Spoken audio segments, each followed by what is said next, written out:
What's going on, people? It's Monday, the 18th, and I'm got my Mew shirt on because I know what I like, and this new Mew album is on repeat. I don't know how many times I played this weekend because I can't stop listening to it.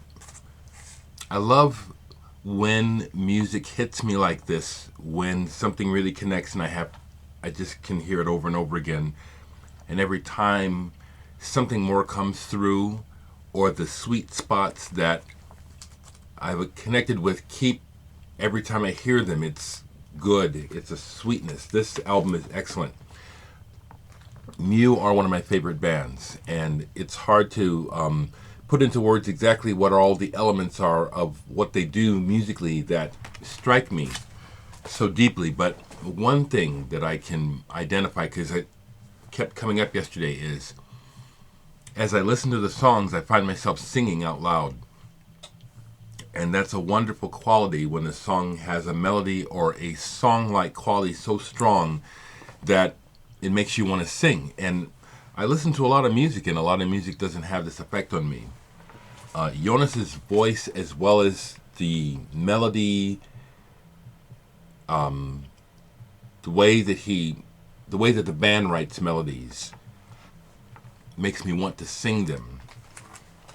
And there's a real joy in Jonas's voice. I can hear it. I can also see it when I see him sing. There's a real natural joy in singing that comes out. So this is, I don't get to buy a lot of records, but this is album of the year right now. Besides mine, my album's album of the year for me, absolutely. Absolutely it is. Over the weekend I received some CDs from, I tried to remember, well, I got the note here.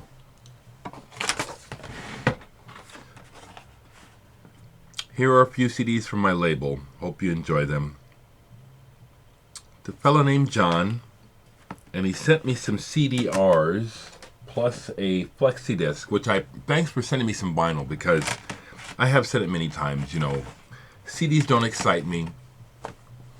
I am having fun with this, and so I want to have fun with it, so I prefer records, And here's an honest reason why. If I put a CD on and it's not very interesting, it's real easy to lose interest. Whereas playing a record, there's an interaction. So let me make sure I got everything here before I start showing. I gave a cursory listen for the very, very reason I gave, which is nothing hit me real hard. I don't think I'm seeing everything you sent me, but I appreciate this, and I do want to give you some feedback. I'll show this one first. The Rain and the Maiden by Alex Skander. And these are CDRs, home produced, and which makes that, the fact that they're personal, and it's like personal artwork from these people, that endears it to me. So it's nice to own this. My initial impression of the Alex Skander was, I can see why you sent this to me. This is interesting. There is a low fineness to the recordings to a degree, but this is interesting. I can't go any further than that right now because a lot was happening this weekend, so I just touched base, but I want to let you know, John, that I received these. The other one that you sent by Alex Skander is Tonic Immobility, with artwork by you, I understand, according to the notes.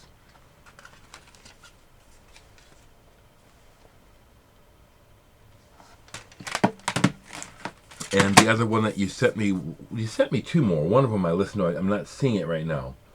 But this is a Maricrum, various artists. I just popped this on. I wasn't in the mood for it. It was like drone, heavy, loud drone, but it's like When I put it on, it was just like someone had turned a machine on, and that's all that I was hearing. And I wasn't ready. I wasn't in the mood for that. So I'll be coming back. Like everything that people send me, I do actually try to listen to everything at least once, all the way through. I do really appreciate people wanting to and sending me music. I'll say it again very pointedly, I prefer vinyl.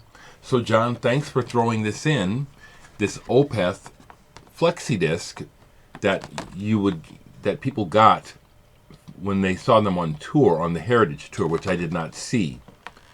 And of course, the flexi really is not to play. As you know, flexi discs, especially on cardboard, the sound level of noise from the cardboard is quite loud. This is a very nice item to have, though. Thank you for my Opeth collection. I really appreciate this. So thank you. And good luck with the music. Again, I'll say, John, that I can hear the one disc that I'm not finding. It's kind of heavy, and it reminded me of Tool. The way that it started reminded me of Tool, and that I liked. So I wanted to give you that feedback. Other music news, myths and realities. I just heard from James Drummond in England this morning that he got his blue vinyl myths and realities from Greece this morning. Now, he was saying that he thought he had ordered the gray, but he got a blue. But he's not unhappy. He said since he saw the blue, he's glad he has a blue. But I hope that means that the gray has dropped, and that'll be happening. That you folks that have ordered in Europe will get your gray vinyl, and that I'll be getting mine soon. I'm also very happy to say that the sales of Myths and Realities continues. It's just about gone. I have 13 copies literally left. Also, you folks that ordered over the weekend, that's folks like, I can't think right now, but the orders I got over the weekend, I ran out of album mailers. I put in an order. So I'm going to see maybe if I can get some album mailers from one of the stores here in town today so I can get those out to you. But I ran out of mailers, so I can't mail the albums today that I was planning on mailing on Monday.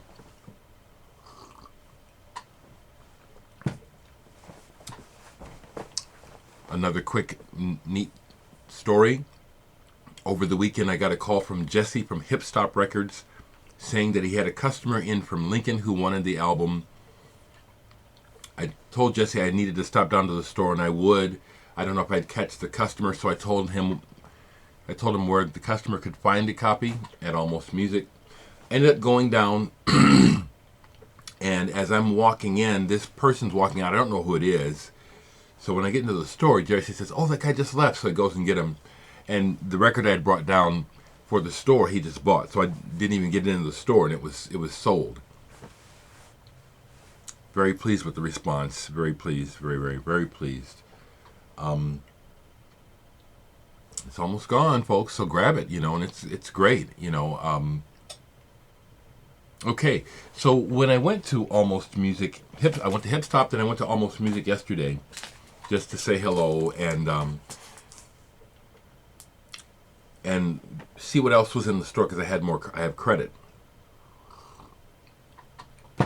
And they had something I was looking for. Presenting Burton Green. Avant-garde pianist Burton Green, who's put records out on Actuel, ESP. He's got Bayer Lancaster on sax on this album. This is in absolutely perfect condition. It's not that it's a super great album. It's not Burton's best album, but these early albums like this, I don't know. There's an appeal because they're not.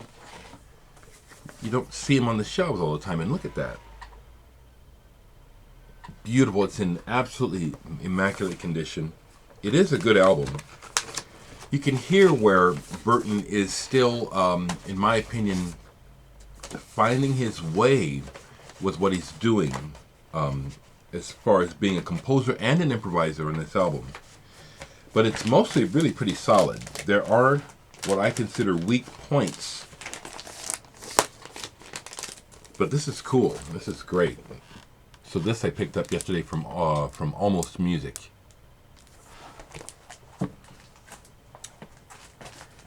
Some other music that I was listening to this weekend, besides my own, I'm playing my own music a lot, and actually let me cue this up and have it play in the background before the video is over, because as I said, the Myths and Realities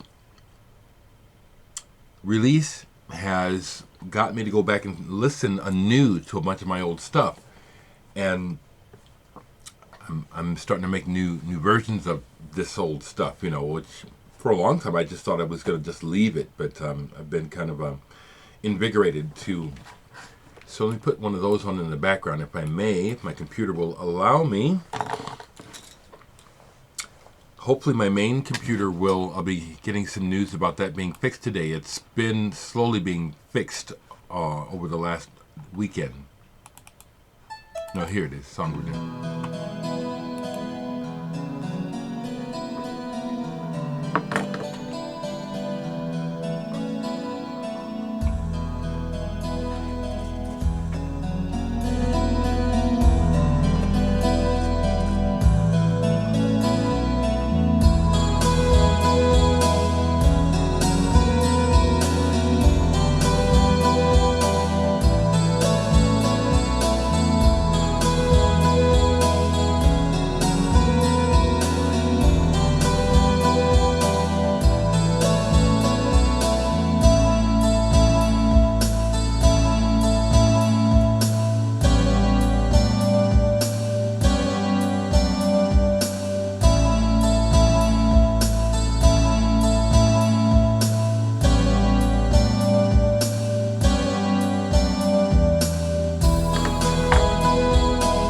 Makes me feel tall, like I'm standing in the mountains, up in the clouds, this music. And then hear this melody.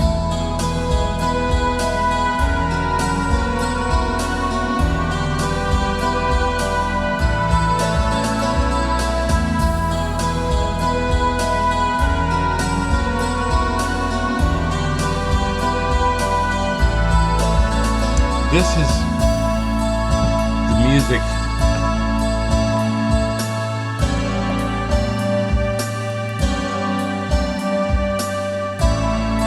This music is what I want to make.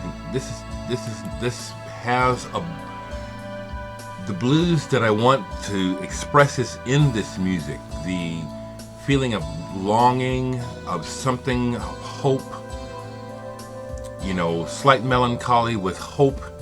This is the sound that I want to produce. I'm not putting the blues down. I just always want to be understood. This sounds more fulfilling than playing the blues for me.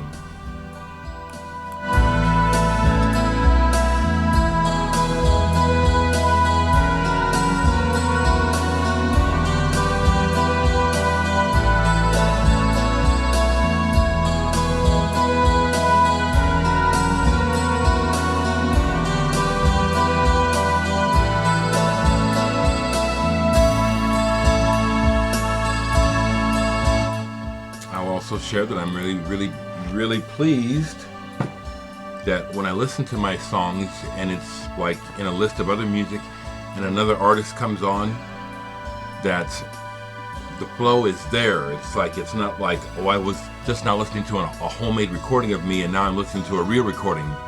It's the same, you know, my music is on the same level as any music made in the world. That's a wonderful, fulfilling feeling. It's part of what I've wanted, and so I already have it. I can't buy it with money, except I needed the money to have the software to make this music. But the experience of just having this moment of, wow, there I am, you know. Yeah, that's a big part of what it's about.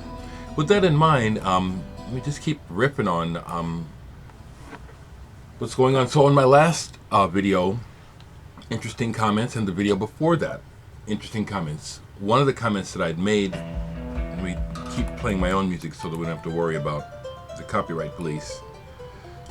Excuse me, here's another old one I'm working on a new version of.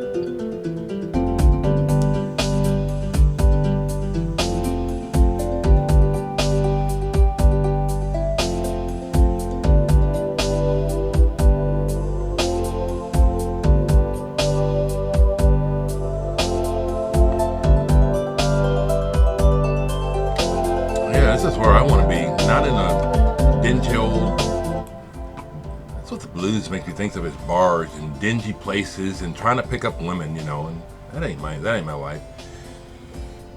Is there a slight put down there in the words only because of the effect it has had on me, which is because that's the standard that everyone's living. I seem to be the weirdo outsider, which I resent. I've always resented, you know. People live in this. Okay, that was a slight rant. They're always there. Before I went off on this, I was going to share something, and hopefully it will come back to me. Oh, about comments, yeah. Well, I got a comment back from someone who I don't know if they're real or not. You can't tell if people are real, you know. But I had mentioned how, and I've said it in older videos where I am aware that I may not be normal, you know. And the person asked me, do you think you're autistic or something on that scale? And I said, well, possibly, yes. I've always thought so. I don't know what it is, don't need it diagnosed, but to not be in the normal, what is considered a normal range, is not a put down. Matter of fact, I'm proud to be who I am and what I am and the way I am. So that was an interesting comment. You know, and the person wanted to make sure, you know, I don't mean it as a put down. I think that I might be like that too. And I thought that was cool, whether it was real or an attempt to be backhandedly snarky. I don't know. Sometimes when you go back and look at certain comments, you can see where the person is trying to, you know, be clever. I'm just saying that I'm fine with knowing or feeling a little odd, like I'm not fully normal, you know, some kind of Asperger's or autism or something. I've been aware of it. It's all right with me. Part of what I'm aware of is that I know I can think abstractly, but concrete is very concrete to me. And when it comes to people, ever since I was a child, I take it face value and then I see what you show me. But I accept what I see at face value and then I observe for what's really there.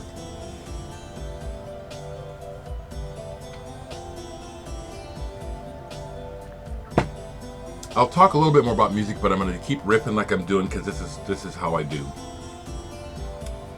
I had a couple of comments in regards to my Albert Pike comments, and I'm going to go and look at them before I comment because I think that is significant information that is just, it is just very, very, very blatant to me that this is part of the problem, that this blatant racist, elitist emblem is so in our face, and it is just like, it's just like no big deal. But I had a couple of comments. Let me just see. Well, one person, well, no, let me go to the positive ones first, because there was one where I wasn't sure if it was negative or not, and I had to speak up. I want to read this one from Herb's House of Wax. The absolute devastation of the indigenous people of almost every nation on this earth by the imperial system is the biggest tragedy of mankind. I agree. Until there are answers and atonement for these actions, the world will never change. I agree. The breaking of a fellow human spirit is a crime akin to murder. Thank you for those astute words. It's true.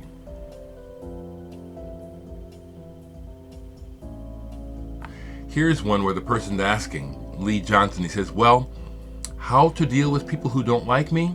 Is it best to just avoid them at all costs or just be nice to them? What would you say? You know, this just came in a couple days ago. I just am now reading it because it was marked as spam.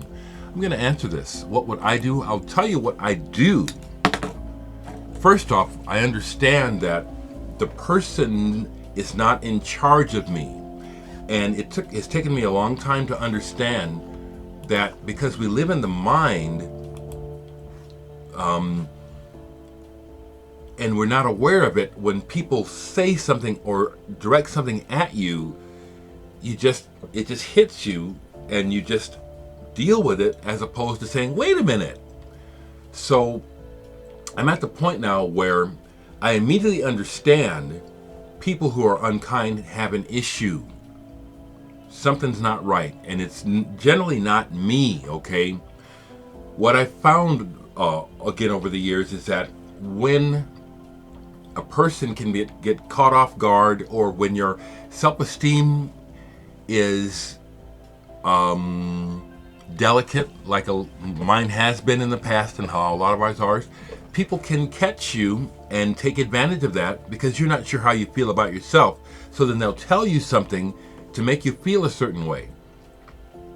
Try to remember this and recognize that you didn't realize you gave that power to these people. They have no power over you. As long as a person doesn't put his hands on me, I don't care what they have to say. I can deal with that, you know. You can't hurt me.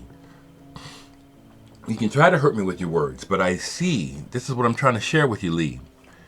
When people are unkind with words and not sticks and stones, it's just their mental corruption that you have allowed to hurt you. See through it. See through it. Unkindness and meanness is not a virtue. And when it's directed at you, the other person has a problem and they're giving it to you. And I really personally don't care what kind of clever shit somebody would try to say to explain this away. I say it's pretty much always true about human nature. We hurt others either blindly or because of hurt inside of us. Just being nice to people who are not being nice is not the answer. Claiming your own dignity is the answer. And not leaving it up to others how you feel about yourself is the answer. That's the answer, Lee, okay? That's the answer. Now, the other comments that came from a name that I had. It may really be that person, or it may not, but it's someone that in the past that I blocked. And their comment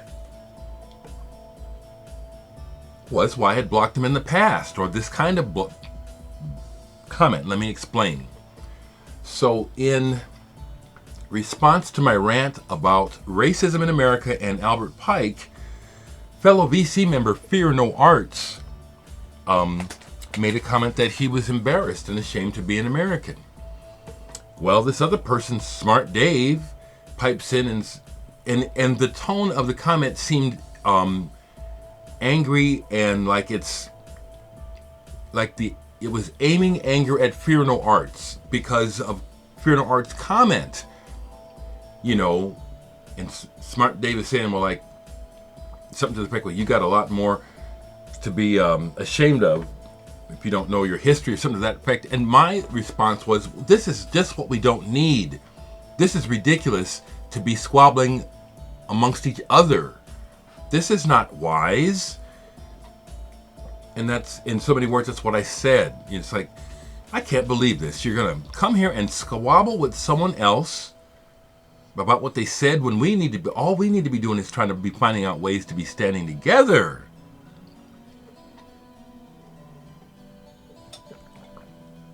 Just like the bikers down in Waco who just had the big, just 5 groups of biker groups meet at a restaurant. Obviously they're not thinking well, and they killed 9 of them, and almost the rest of them get arrested. Well, someone, obviously, in that group, there's no one thinking well. They just slaughter each other because of words and corrupted thoughts. I keep talking about this because I experience it when I go out in the world. The world is just wacky now, people, and even though the the infrastructure, if you were to look at it from space and look down, oh, everything looks fine. The houses are still there. The streets are still there. You know, the electricity is on. But when you get down, like with a microscope, and you get down and see what's happening on the streets and in houses, it's buck wild fucking crazy right now. It is, you know, all around me, you know. Here's an example. I have neighbors 3 houses down, don't know them, don't want to know them. Every week they're having domestic problems, and they come out in the middle of the street and fight and scream at each other. And I listen, and none of it makes any sense. And they scream and yell, and they have small children, you know, and I'm sure the kids are just traumatized to fuck, you know. But check it out. This is how fucked up it is in this world, that when that stuff is happening, my thought is not call the police, because if I call the police, that'll make it worse. That's what it looks like in my neighborhood. So thank goodness so far, these last few weeks, that they've been able to scream and then get it under control and go back in the house. In the past, police have come and hauled people off to jail. But from my perspective, right at this point, the situation is so wacky, the last thing I want to do is call the police. Shit, what fucking help are they? So, just a little bit of that. With all this that I'm saying all the time, and I'm just going to keep going because I see this is going to be a long one. This music is a solace for me. This is a way of living in the world that helps me to handle it. Music and art. This is long enough, you know. The times are so strange, I just have to talk like this. I have to, you know. I have to. Myths and realities. If you want a copy, you better come and get it, baby.